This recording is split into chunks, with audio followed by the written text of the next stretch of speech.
आज के समय में हम सभी के मन में वैक्सीन को लेकर कई सारे सवाल हैं। इस वीडियो के माध्यम से हम उन सवालों के जवाब ढूंढने की कोशिश करेंगे।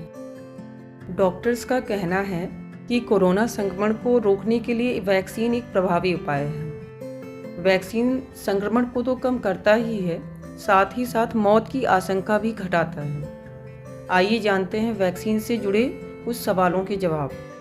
पहला सवाल यह है कि भारत में कौन सी वैक्सीन दी जा रही है। भारत में लगभग 18 करोड़ लोगों को या तो कोविशील्ड या कोवैक्सीन लगाया गया है, जिनमें से लगभग 4 करोड़ लोगों को दूसरी डोज मिल गई है। हमारा अगला सवाल है, क्या हम वैक्सीन को चुन सकते हैं? नहीं, वैक्सीन भारत के विभिन्न भागों में अवेलेबिलिटी और डिस्ट्रीब्यूशन के आधार पर सप्लाई की जाती है। हमारा नेक्स्ट क्वेश्चन है, क्या कोविड-19 वैक्सीन लेना आवश्यक है? नहीं, यह सलाह दी जाती है कि वैक्सीन आपको सीरियस कॉम्प्लिकेशन से सुरक्षा प्रदान करता है। हमारा अगला सवाल है कि जो लोग पहले से दवाएं ले रहे हैं तो उन्हें वैक्सीनेशन से पहले दवाएं बंद कर देनी चाहिए?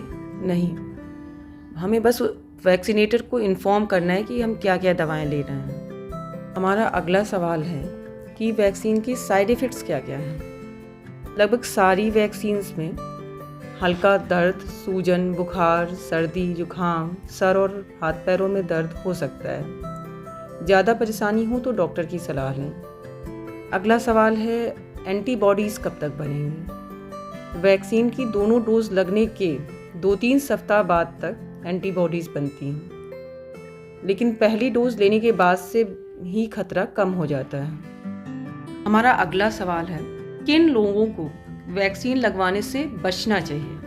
जिन्हें किसी प्रकार की फूड एलर्जी हो, दवाइयों से एलर्जी हो या पहले डोज में गंभीर लक्षण आ चुके हैं, वो लोग डॉक्टर की सलाह से ही वैक्सीन लगवाएं।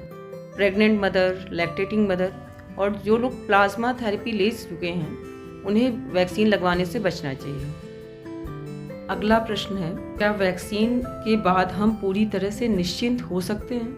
वैक्सीन लगवाने के बाद भी संक्रमण हो सकता है। इससे बचाव के लिए मास्क लगाएं, सोशल डिस्टेंसिंग का ध्यान रखें, भीड़ भाड़ वाली जगहों से बचें, हाथों को सैनिटाइज करते रहें। आईसीएमआर के अध्ययन के अनुसार वैक्सीन लगवाने के बाद 10,000 में से केवल 2 से 4 लोग ही दोबारा संक्रमित हुए हैं। विशेषज्ञों की राय है कि वैक्सीन लगवाने के बाद जान का खतरा नहीं रहता। हमारा अगला प्रश्न है, दूसरी डोज लेने में कितना अंतराल होना चाहिए? Drug controller general of India यानी कि DGCI ने शुरुआत में यह कहा था, कोविशील्ड का सेकेंड डोज पहली के 4-6 हफ्ते बाद और कोवैक्सीन की दूसरी डोज पहले के 28 दिन बाद लगनी चाहिए। बाद में यह अंतराल बढ़ाकर कोविशील्ड के लिए 4 से 8 हफ्ते और कोवैक्सीन के लिए 4 से 6 हफ्ते कर दिया गया। अप्रैल में केंद्र सरकार ने सलाह दी, कोविशील्ड 6 से 8 हफ्ते बाद भी दी जा सकती है। यदि आपने पहले से वैक्सीनेशन नहीं कराया और आपको कोरोना होकर ठीक हो गया है, तो वैक्सीनेशन कब लेना है? US centre for disease control and prevention CDC के अनुसार जिस दिन आप कोविड पॉजिटिव पाए गए उस दिन से लेकर 90 दिन तक आपको वैक्सीनेशन के लिए इंतजार करना है। Indian institute of science education and research IISER की इम्यूनोलॉजिस्ट डॉक्टर विनीता बाल का कहना है कि संक्रमण से ट्रिगर्ड इम्यूनिटी कुछ महीनों तक रह सकती है और ठीक होने के 6 से 8 हफ्तों बाद वैक्सीनेशन करा सकते हैं। यदि आप पहली डोज लेने के बाद संक्रमित हो जाते हैं तो यह दूसरी डोज लेने के शेड्यूल को कैसे प्रभावित करेगा? डॉक्टर रवि, जो national institute of mental health and neuro science में न्यूरोलॉजी डिपार्टमेंट के रिटायर्ड प्रोफेसर रह चुके हैं और अभी कर्नाटक सार्स कोविड के जेनेटिक कन्फर्मेशन के नोडल ऑफिसर हैं, के अनुसार अगर व्यक्ति पॉजिटिव हो गया है तो 8 सप्ताह बाद सेकेंड डोज ले सकता है। हमारा अगला सवाल है, यदि 2 डोज के बीच संक्रमित हो जाते हैं तो संक्रमण का प्रभाव कैसा होगा? 2 डोज के बीच संक्रमित हो जाते हैं तो बीमारी माइल्ड होगी या मॉडरेट होगी, ये निर्भर करता है कि एक्सपोजर हुआ कब। यदि पहली डोज लेने के 3 हफ्ते से पहले एक्सपोजर हो जाता है तो वैक्सीन उतनी प्रभावी नहीं होगी। यदि पहली डोज लेने के 3 हफ्ते बाद कोविड पॉजिटिव होते हैं तो बीमारी माइल्ड या मॉडरेट होगी। CDC के अनुसार आमतौर पर शरीर को वैक्सीनेशन के बाद इम्यूनिटी बढ़ाने में 2 हफ्ते का समय लगता है, इसलिए संक्रमण संभव है। यदि आप कभी कोरोना से संक्रमित नहीं हुए और आपने वैक्सीन की पहली डोज ले ली है लेकिन दूसरी डोज वैक्सीन की कमी के कारण नहीं मिल पा रही, तो क्या आपको चिंतित होना चाहिए? महाराष्ट्र कोविड-19 टास्क फोर्स के सदस्य डॉक्टर शशांक जोशी ने कहा कि दूसरी डोज में देरी होने पर घबराने की जरूरत नहीं है, लेकिन इसे अनिश्चित काल के लिए न डालें। कोवैक्सीन के अंतराल को 45 दिनों के लिए बढ़ा सकते हैं। कोविशील्ड की दूसरी डोज के अंतराल को 3 महीने तक बढ़ा सकते हैं। हालांकि अभी इन दोनों वैक्सीन पर ही अध्ययन हो रहा है।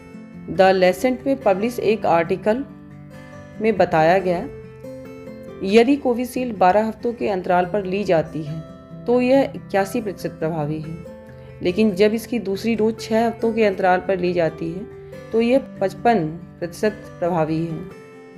प्रोफेसर रवि के अनुसार दोनों डोज के बीच जितना गैप रहेगा उतना बेहतर प्रभाव होगा। अब हमारे मन में सवाल आता है कि जब लंबा गैप रखने से इतने फायदे हैं तो हम लंबा गैप क्यों नहीं रखते दोनों डोज के बीच में? इसका एक कारण यह है कि ज़्यादा लंबे गैप होने से व्यक्ति में संक्रमण होने की संभावना बढ़ जाती है, क्योंकि पहली डोज उतनी प्रभावी नहीं होती। दूसरा, ज़्यादा लंबा अंतराल होने पर शायद व्यक्ति दूसरी डोज देना भूल ही जाए। हाल में ही DGCI ने भारत बायोटेक को कुछ वॉलंटियर को तीसरी डोज देने को कहा है।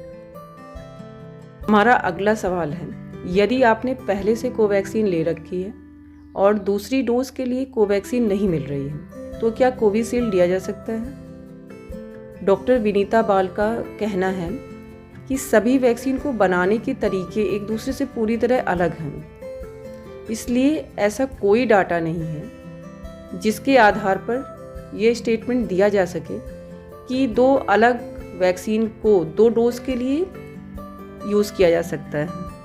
CDC के अनुसार कोविड-19 के वैक्सीन की अदला बदली नहीं की जा सकती। फाइजर बायोटेक और मॉडर्ना वैक्सीन, जो कि US में प्रयोग किए जा रहे हैं, mRNA वैक्सीन है। CDC का कहना है कि जहां एक mRNA वैक्सीन का प्रोडक्ट नहीं उपलब्ध है तो ऐसी स्थिति में 2 मिक्स्ड वैक्सीन लेने की तुलना में एक ही वैक्सीन के लिए 6 सप्ताह तक रुकना ज़्यादा बेहतर है। भारत में अभी 2 वैक्सीन, कोवैक्सीन और कोविशील्ड लग रही हैं। एक तीसरी वैक्सीन स्पुतनिक V भी आ गई है, जो कि जून से लगना शुरू हो जाएगी।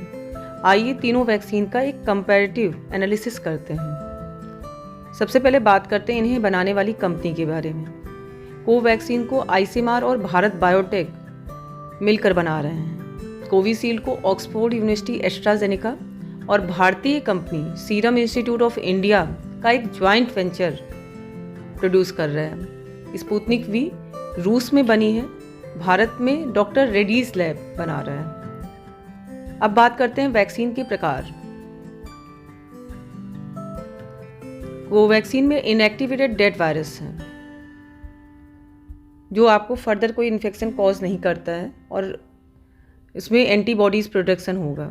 कोविशील्ड में वायरल वेक्टर यानी चिंपैंजी में पाए जाने वाले एडनोवायरस के जीनोम का एक हिस्सा आपकी बॉडी में इंजेक्ट किया जाएगा। इसी तरह से स्पुतनिक V में भी वायरल वेक्टर वायरस के जीनोम का छोटा सा हिस्सा आपकी बॉडी में इंजेक्ट किया जाएगा। इसमें 2 अलग अलग वायरस के जीनोम डाले जाएंगे, इसलिए इसके दोनों डोज अलग अलग हैं। अब बात करते हैं कितनी डोज। कोवैक्सीन में 2 डोज लगनी है। हाल में ही DCGI ने भारत बायोटेक को कुछ वॉलंटियर को तीसरी डोज देने को कहा है। कोविशील्ड में 2 डोज लगनी है, दोनों में एक ही तरह के वायरस हैं। स्पुतनिक V में 2 डोज लगनी है और दोनों में अलग अलग वायरस हैं। अब देखते हैं वैक्सीन की दूसरी डोज कितने दिन बाद लगनी है। कोवैक्सीन में दूसरी डोज 28 दिन बाद लगनी है। कोविशील्ड में 42 से 56 दिन बाद दूसरी डोज लगनी है। इसमें जितना ज़्यादा अंतराल होगा प्रभाव उतना बेहतर होगा। स्पुतनिक वी में 21 दिन बाद कभी भी लग सकती है। अब वैक्सीन की एफिशिएंसी की बात करते हैं। कोवैक्सीन 78% एफिशिएंट है, कोविशील्ड 81% एफिशिएंट है, स्पुतनिक वी 90% एफिशिएंट है। अब ये देखते हैं कि कितने देशों में ये वैक्सीन्स लग रही हैं। कोवैक्सीन केवल भारत में लग रही है, कोविशील्ड 80 से अधिक देशों में लग रही है, स्पुतनिक वी 60 से अधिक देशों में है। नए वेरिएंट पे प्रभाव, कोवैक्सीन में इसे लेकर कोई अध्ययन अभी तक नहीं हुआ है। कोविशील्ड सभी वेरिएंट पे प्रभावी है। स्पुतनिक वी में नए वेरिएंट पे प्रभाव को लेकर स्टडी चल रही है। तीनों ही वैक्सीन 2 से 8 डिग्री सेल्सियस के बीच रखी जा सकती हैं। देश में पहले ही 2 वैक्सीन कोविशील्ड और कोवैक्सीन लग रही थी। अब एक रूसी वैक्सीन स्पुतनिक 5 भी आ गई है। किसी को दुविधा ना हो, इसलिए एक्सपर्ट्स का कहना है कि इनकी खूबियों में मामूली अंतर हो सकता है, लेकिन तीनों आपके लिए सुरक्षा कवच हैं। इनमें से कोई एक जरूर लगवाएं।